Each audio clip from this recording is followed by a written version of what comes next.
Hello everyone, welcome to my YouTube channel Veena Vani classes. तो चलिए शुरू करते हैं आज का लेक्चर। हमने कल के लेक्चर में आपको बताया था कि प्रतिबिंब कैसे बनता है। समतल दर्पण में प्रतिबिंब का बनना भी हमने आपको सिखा दिया था।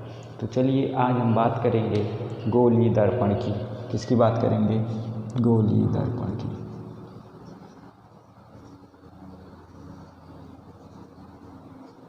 गोलीय दर्पण की देखो, बात करते हैं गोलीय दर्पण क्या होता है। गोलीय दर्पण एक ऐसा दर्पण होता है जो कांच के खोखले गोले के काट कर बनाया जाता है। जब बात ये भी आती है कि हम गोलीय दर्पण को क्यों पढ़ें, क्योंकि हमारा जब सारा काम समतल दर्पण में आसानी से सुगमतापूर्वक सब संपन्न हो रहा था, तो ये फिर हम गोलीय दर्पण की बात कहाँ से लेके आ गई।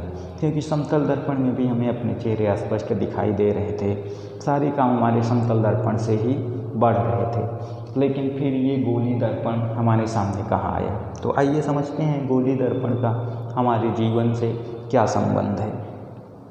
आजकल हम लोग मैक्सिमम हर घर में या हर लोगों के पास 4 व्हीलर या 2 व्हीलर होती है। हम लोग मैं सोचता हूँ कि आप लोग हर बंदा बाइक या 4 व्हीलर शायद ड्राइव भी किया हो। ड्राइव करते समय हम देखते हैं क्या होता है कि हमारे जो साइड मिरर होते हैं, बाइक के जो साइड मिरर होते हैं या 4 व्हीलर के जो साइड मिरर होते हैं, उसमें वो मिरर हमें क्यों प्रोवाइड किए जाते हैं? क्या आप लोग बताओगे कि जो बाइक का साइड मिरर होता है उसका क्या पर्पज होता है? हाँ, गुड। जो हमारा साइड मिरर होता है उसका एक पर्पज होता है कि हमें पीछे से आती हुई गाड़ियों को पता चले कि पीछे से कौन सी गाड़ी आ रही है और पीछे की कितनी ट्रैफिक है, हमें किस डायरेक्शन में अपने आप को मोड़ना है। तो इसके लिए हमें क्या होती है, एक दर्पण की आवश्यकता होती है। तो अगर उस मिरर में हम समतल दर्पण यूज करते हैं तो हमें क्या कठिनाइयाँ होंगी, आओ समझते हैं। समतल दर्पण में हमने कल बताया था कि समतल दर्पण में जो प्रतिबिंब होता है तो वो आकार में बराबर बनता है। तो आप कल्पना कीजिए, हमारी जो बाइक होती है उस बाइक में इतना बड़ा सा मिरर लगा होता है, साइड मिरर इतना बड़ा सा मिरर बना होता है। तो आप कल्पना कीजिए, इतने बड़े मिरर में क्या होगा अगर पीछे से कोई ट्रक आ रही है या कोई 4 व्हीलर आ रही है, तो शायद इतने बड़े मिरर में उसका हेडलाइट दिखे या उसका हेड दिखे। तो हम उसके हेडलाइट को देखकर ये तो कल्पना कर नहीं सकते कि पीछे से कौन सी गाड़ी आ रही है, 4 व्हीलर आ रही है या हमारे सामने बाइक आ रही है या साइकिल आ रही है। तो इस चीज़ को हमें डिसाइड करने के लिए कि पीछे हमारी कितनी ट्रैफिक है, पीछे हमारी कौन सी गाड़ी आ रही है, हमें एक ऐसे मिरर की आवश्यकता होती है जो हमें पीछे के पूरे ट्रैफिक को थोड़ा छोटा करके दिखा दे। क्या करके? थोड़ा छोटा करके दिखा दे। या दूसरे एग्जाम्पल से समझते हैं, जब हम लोग क्या करते हैं, समतल दर्पण अपने चेहरे को देखते हैं तो उसमें तो हमारा चेहरा स्पष्टता दिखाई दे देता है, परंतु क्या होता है कभी कभी जब हमारे चेहरों पे क्या होता है, शेविंग टाइम में शेविंग करते समय हम लोग देखते हैं कि दर्पण हमारे कहीं 1 या 2 बाल छूट जाते हैं। तो इसे इंश्योर करने के लिए कि जो हमारे बाल हैं वो बड़े दिखें, हमारा जो चेहरा है वो बड़ा दिखाई दे, इसके लिए भी क्या करते हैं, एक दर्पण यूज करते हैं। जैसे हम लोग मैक्सिमम शोरूम वगैरह में जाते हैं जब शेविंग वगैरह के लिए, तो वहाँ पे क्या होता है, सैलून वाले एक ऐसे दर्पण का यूज करते हैं जिसमें हमारा चेहरा बहुत बड़ा बड़ा दिखाई देता है। मीन्स हमारे एक एक बाल उसमें स्पष्टता से देखा जा सकता है। तो इस बात को ध्यान में रखते हुए हमने इस गोलीय दर्पण की ज़रूरत पड़ी। तो अगर कोई पूछता है हमारे सामने कि गोलीय दर्पण क्या होता है, तो आप कहोगे कांच के खोखले गोले का कटा हुआ एक ऐसा भाग जिसके एक तरफ पॉलिश की होती है, गोलीय दर्पण कहलाता है। आइए समझते हैं कैसे। ये हमारे 2 तरह के होते हैं, एक अवतल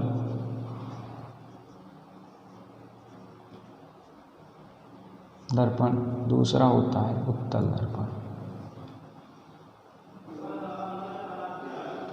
आइए समझते हैं कि उत्तल दर्पण और अवतल दर्पण क्या होता है। पहले गोलीय दर्पण क्या होता है। हमने बताया कांच का एक ऐसे मान लीजिए ये खोखला गोला है। ये क्या है, कांच का एक खोखला गोला है। कांच के खोखला गोले को हमने अपनी एक चाकू से इसे बराबर 2 भागों में क्या किया, डिवाइड कर दिया। बराबर 2 भागों में डिवाइड कर दिया तो हमारे पास 2 सरफेस आएंगे। एक सरफेस हमारा ये वाला आएगा, ये वाला मीन्स ये वाला। दूसरा सरफेस हमारे पास ये वाला आएगा, ये वाला मीन्स ये वाला। हमारे पास 2 तरह के सरफेस आते हैं। एक सरफेस हमारा ये होगा ऐसे, दूसरा सरफेस हमारा ये वाला होगा। मीन्स एक ये वाला सरफेस होगा, दूसरा हमारे पास ये वाला सरफेस होगा। तो ये सरफेस और ये सरफेस क्या होता है, अगर बात करते हैं इस वाले सरफेस को, ये जो अंदर की तरफ हमारा सरफेस होता है इसे हम लोग कहते हैं कनकेव सरफेस। इसे क्या कहते हैं, जो अंदर हमारा सरफेस होता है ये वाला, ये जो अंदर होता है इसे कहते हैं कनकेव। क्या कहते हैं इसे, कनकेव। केव मीन्स गुफा, मतलब इस गुफा में जो जा रहा है, मतलब अंदर की तरफ, गुफा की तरफ जो है उसे कनकेव सरफेस कहते हैं। और ये जो उभरा हुआ है, ये क्या है, उभरा हुआ, इसे कहते हैं कन्वेक्स। ये हमारा कन्वेक्स होता है।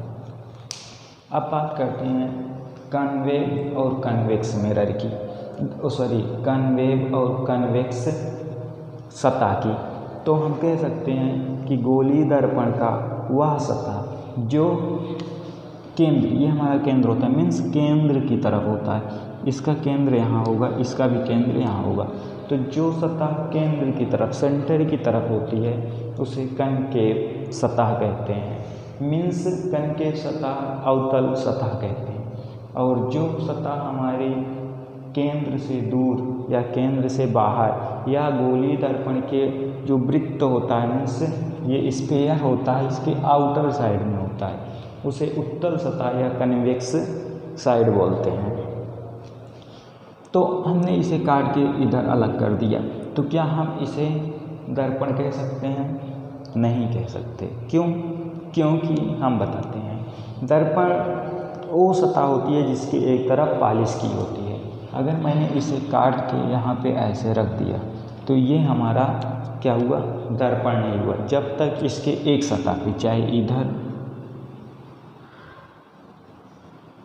अगर मैंने इधर पॉलिश कर दिया, अब इसे हम दर्पण कह सकते हैं कि ये क्या है, हमारा दर्पण है। ऐसे दूसरी सतह हमारे पास ये थी, तो इसे हम दर्पण नहीं कह सकते जब तक इसके एक सतह पे हम पॉलिश नहीं कर देते। वो सतह कुछ भी हो सकती है, चाहे वो सतह बाहर की सतह हो, चाहे वो सतह अंदर की सतह हो। अगर एक सतह पे हम जब तक पॉलिश नहीं करते तब तक उसे हम दर्पण नहीं कह सकते।